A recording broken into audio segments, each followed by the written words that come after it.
দর্শক, আমি এখানে যে কথাটা বারবার বলতে চাচ্ছিলাম যে আপনার অনেক মানুষ আছেন যারা পিএলআইডিতে আক্রান্ত। এখন আমাদের দেশে যদি আমরা দেখি যে ১০০ জন মানুষের মধ্যে 30% এর বেশি মানুষ পিএলআইডিতে আক্রান্ত। এমন কোনো পরিবার নেই যে পরিবারে কুমুর ব্যথা নেই। তো আমি এই কথাটা, এই ভিডিওটা ওনার কাছ থেকে বা ওনার মুখ থেকে নেওয়ার উদ্দেশ্য হচ্ছে একটাই, যে অবশ্যই আপনি আমার কাছে চিকিৎসা যদি করতে চান, তাহলে অবশ্যই এই ভিডিওটা দেখবেন। কারণ উনি যখন সৌদি প্রবাসী অনেক জায়গায় চিকিৎসা নিয়েছেন, তো উনি ট্রাস্টেড যে বিষয়টা এইটা বোঝার চেষ্টা করতেছেন।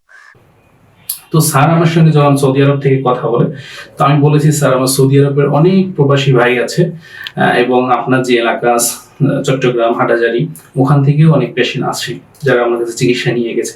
আপনি যদি চান তাহলে আপনি তাদের সঙ্গে কথা বলতে পারেন, তাহলে আপনি বুঝতে পারবেন যে হ্যাঁ এটা কতটুকু কাইরোপ্র্যাকটিকে ওনারা ভালো আছে। তো স্যার আপনি সেটাই তো করেছেন। জি জি জি, আমি এটার কথা ওনার সাথে বলেছি। ইদ্রিস ভাই আছে, আমার যেখানে থাকি তার একটু সামনেই ওনার বাসা। ওনার লগে আলাপ, উনি বলছে যে আমি কালকেও আলাপ করলাম, উনি বলছে আমি 90% 85% ভালো আছি, কাজের সুবাদে ব্যায়ামগুলা কম করি, কিন্তু আলহামদুলিল্লাহ।